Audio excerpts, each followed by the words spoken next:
Assalamualaikum dan salam sejahtera kepada Sir Greg dan rakan-rakan sekalian. Saya wakil daripada kumpulan 2 yang terdiri daripada Clarissa Urai, saya sendiri Muhammad Danish bin Dahlan, Nalini anak perempuan G. Murugan, Nurin Natasha binti Azman Shah, Syarul Nizam Abdullah, Jaya Suta anak perempuan Palan Nibel, Siti Nur Idayu binti Samrin dan Nur Laila binti Jafar. Hari ini, saya akan membentangkan tradisi ngayau yang pernah menjadi amalan etnik Dayak. Pertama sekali kita masuk kepada etnik Iban. Pada awalnya, etnik Iban sendiri dikenali sebagai etnik Dayak atau lebih tepatnya adalah Si Dayak, Dayak Laut. Masyarakat Iban ini tinggal di Pulau Borneo dan kebanyakan mereka tinggal di negeri Sarawak di beberapa bahagian, contohnya Seri Aman, Tong, Sarikei, Sibu, dan Kanowit. Kedua, rumah panjang masyarakat Iban biasanya dibina di tebing sungai disebabkan perhubungan dan pengangkutan utama di kawasan pedalaman di Sarawak. Ketiga, masyarakat Iban mempunyai bahasa yang sama dan mereka dibezakan melalui dialek. Perbezaan dialek yang ketara ialah dari sudut sebutan atau selangga, contohnya dialek Saribas, dialek Skrang, dialek Rejang, dialek Balau, dialek Undup, dialek Batang Ali, dan dialek Sebuyau. Seterusnya kita masuk kepada ngayau atau headhunting. Ngayau atau headhunting merujuk kepada pemenggalan kepala musuh sebagai balas dendam akibat keluarga mereka dibunuh oleh musuh.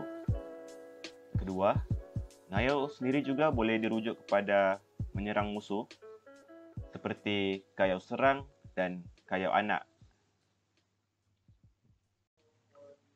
Kayau serang ini boleh diartikan sebagai menyerang musuh secara beramai-ramai yang bertujuan untuk meluaskan kekuasaan, serangan balas dan sebagai tanda protes untuk patuh terhadap kekuasaan luar.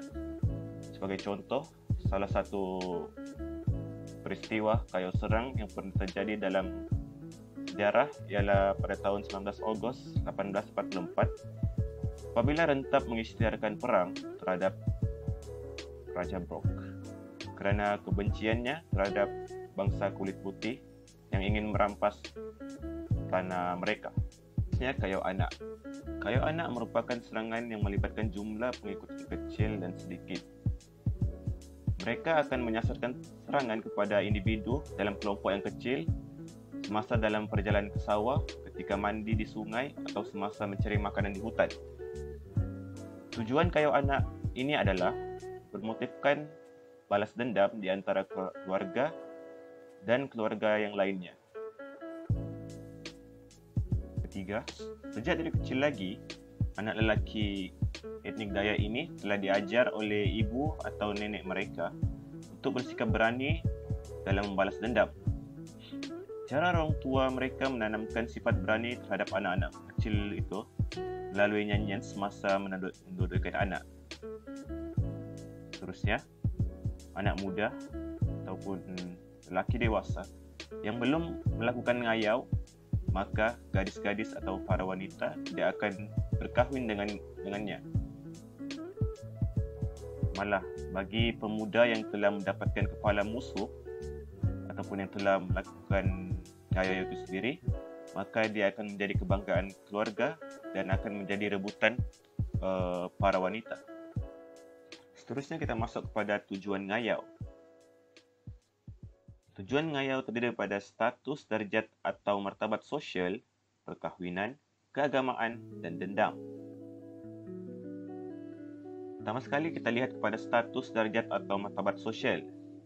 Sekiranya seorang pemuda telah mendapatkan kepala musuh, maka dia akan menjadi kebanggaan keluarganya. Dan secara tidak langsung, dia juga akan mendapat gelaran status bujang berani, di mana status ini sangat disanjung tinggi oleh masyarakat Dayak pada zaman dahulu. Kedua, perkahwinan. Amalan ini menjadi satu prasyarat kepada lelaki Dayak yang mahu berkahwin sebagai bukti keberanian kepada keluarga bakal isteri.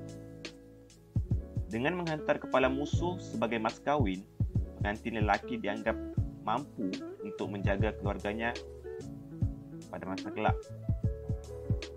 Yang ketiga, keagamaan. Pemuda Iban yang melakukan amalan ini sebagai memenuhi salah satu tuntutan wajib ke atas dirinya. Dan keempat, dendam.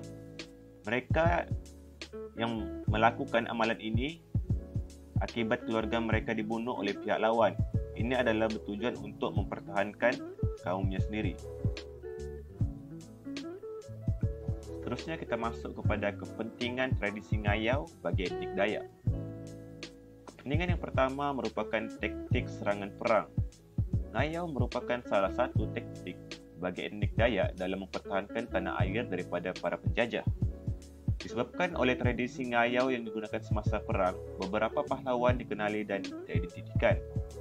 Sebagai contoh, apabila sejarah mencatatkan bahawa Rentap, salah seorang pahlawan di Borneo, orang kaya pemancar dana Bayam, telah mengetuai ngayau semasa menentang James Brooke. Selain itu, Temenggung Koh, anak Jubang, pada tahun 1870 hingga 1956, juga pernah menggunakan taktik serangan ini semasa menyerang tentera Jepun semasa Perang Dunia Kedua. Kepala musuh akan dibawa ke rumah panjang dan digantung sebagai bukti telah melawan musuh, yang menjadi tanda kepahlawanan mereka kepada masyarakat Dayak, khususnya penduduk rumah panjang. Kepentingan yang kedua merupakan simbolik keberanian dan kebanggaan. Wild Man of Borneo merupakan gelaran bagi kaum Dayak di serata dunia disebabkan oleh tradisi ngayau itu sendiri. Selain itu, Bujang Merani merupakan gelaran yang diberikan kepada mereka yang berjaya melakukan tradisi ngayau. Kenapa ngayau menjadi simbolik keberanian dan kebanggaan? Ini kerana kepala yang diburu menjadi sebagian penting dalam menunjukkan identiti seseorang. Mereka yang berjaya dalam melakukan tradisi ngayau ini akan menjadi rebutan para wanita untuk dikahwini. Ini kerana mereka dianggap mampu melindungi wanita tersebut pada masa kelak. Selain itu, lelaki kaum Dayak juga akan membawa kepala daripada wakil yang hebat pihak musuh untuk dipersembahkan ritual di rumah panjang. Kepentingan yang ketiga merupakan manaja antang. Suku Dayak juga memiliki kepercayaan pada dunia supernatural. Hal ini disebabkan oleh sebagian besar suku Dayak menganut kepercayaan animisme dan roh leluhur. Ini merupakan upacara yang dilakukan untuk menemukan lokasi musuh yang dicari. Menurut Ramdhani pada tahun 2013, ritual ini dilakukan dengan memanggil burung antang yang merupakan seperti burung helang dengan memohon bantuan roh leluhur untuk memberi petunjuk. Namun begitu, upacara ini sebenarnya tidak harus dilakukan dalam peperangan. Terkadang manaja antang dilakukan untuk mencari orang yang hilang atau tempat tinggal baru yang lebih baik. Kepentingan yang keempat merupakan ritual perang dalam kebudayaan suku Dayak. Suku Dayak memiliki kebudayaan dan ritual dalam hal-hal peperangan. Perang hanya akan dilakukan apabila suku Dayak merasa adat mereka atau harga diri mereka dilecehkan. Penentuan perang akan dilakukan oleh Panglima Perang suku Dayak itu sendiri. Penentuan perang oleh Panglima Perang ini dilakukan untuk mempertimbangkan apakah satu perang itu harus dilakukan atau tidak. Jatuhnya keputusan perang atau tidak dilakukan oleh Panglima melalui upacara adat yang disebut sebagai Nyaru Tariu atau Kamang Tariu.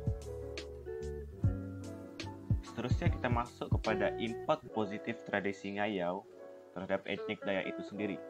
Antaranya ialah perubatan tradisional dan untuk kesuburan tanah.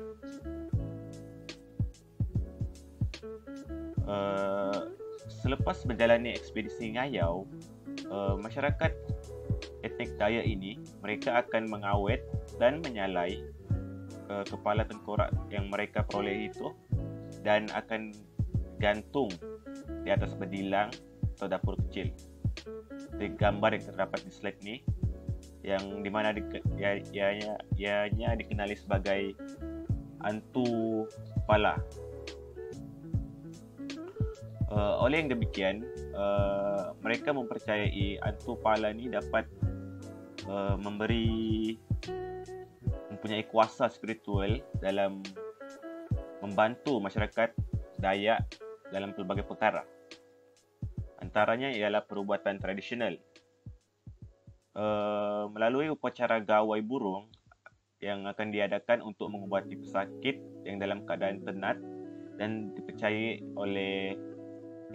diganggu oleh hantu jai, iaitu roh jahat atau terkena sihir, maka Manang ataupun Bomoh akan menggunakan kuasa spiritual dari hantu kepala ni bagi memohon restu dan pertolongan untuk proses penyembuhan. Yang kedua, untuk kesuburan tanah. Orang Dayak sangat yakin dalam mempersembahkan kepala manusia dan mereka percaya bahawa ianya akan memberikan rezeki yang melimpah masuk. Namun begitu, apabila datangnya musim kemarau, ianya akan memberi kesusahan ataupun memberi masalah kepada masyarakat Dayak untuk menjalankan penanaman padi, di mana ia akan menjejaskan ekonomi masyarakat Dayak. Oleh yang demikian, mereka akan meminta bantuan daripada kekuatan spiritual daripada hantu kepala ni untuk memanggil hujan. Bukan itu saja, daripada pemujaan spiritual ini, mereka dia juga dapat melindungi padi mereka daripada pencuri dan binatang berbisa. Sekiranya hantu kepala itu tidak dapat memenuhi keperluan pemiliknya lagi, maka etnik Dayak ini perlu melaksanakan ekspedisi ngayau itu semula. Ekspedisi ngayau itu lagi lah. Seterusnya kita masuk kepada kesan negatif tradisi ngayau sekiranya masih diamalkan hingga ke hari ini. Antaranya ialah permusuhan antara kaum akan berlaku sekiranya tradisi ngayau masih diamalkan hingga ke hari ini. Yang kedua, keruntuhan akhlak. Ketiga, tiada persefahaman. Keempat, keharmonian negara akan terjejas. Ini kerana penduduk sekitar berasa tidak selamat kerana adanya ekspedisi ngayau, iaitu pemenggalan kepala ini berlaku di kawasan sekitar, dan akhir sekali wujudnya jurang antara kaum. Ini boleh menyebabkan masyarakat tidak dapat hidup bersatu padu antara satu sama lain. Ngayau merupakan adat dan budaya etnik Dayak yang dilakukan bukan semata-mata untuk membunuh, tapi ia juga dilakukan sekiranya mempunyai tujuan tertentu. Namun begitu, ngayau merupakan tradisi yang tidak wajar diamalkan pada masa kini kerana ia akan memberikan kesan kepada keharmonian negara. Tradisi ini juga tidak dapat memupuk perpaduan dalam kalangan masyarakat. Sekian itu saja daripada kumpulan 2. Sekian, terima kasih.